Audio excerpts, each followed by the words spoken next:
Видео басталмас бұрын сіздерге сұрақ: тура менікі сияқты анимацияларға дубляж және монтаж жасағыларыңыз келе ме? Ендеше жай ғана описаниедағы ссылкаға өтіп бір программаны жазып алыңыздар.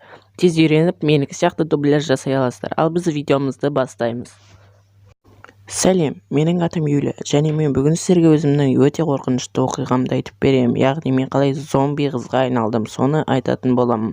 Әзірше мені осылай барлығы атайды.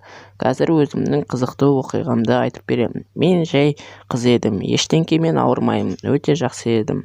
Бір күні мен сабақтан қайтып келе жатқан кезде бір баланы ұрып жатқанын көрдім.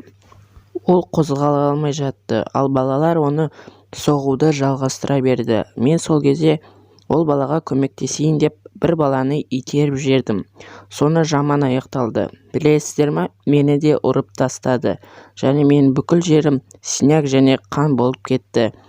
Бірақ қазір мен айтатын нәрсеге сіздер сенбейтін шығарсыздар. Менің бетімдегі бір көгерген жерім күн сайын шіри бастады. Яғни бір тесік пайда бола бастады.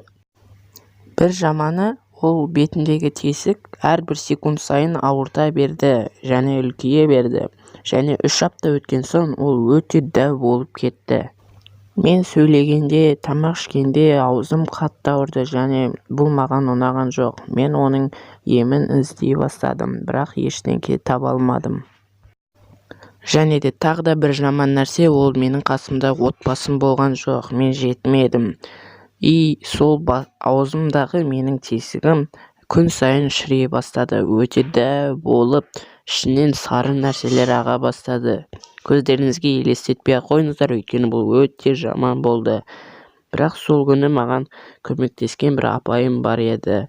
Оған үлкен рахмет айтамын. Егер ол болмаса, мен қазір өліп қалушы едім. Және осы анимацияны сіздер көрмес едіңіздер. Қазір мен жақсы тәуір болдым, жазылдым.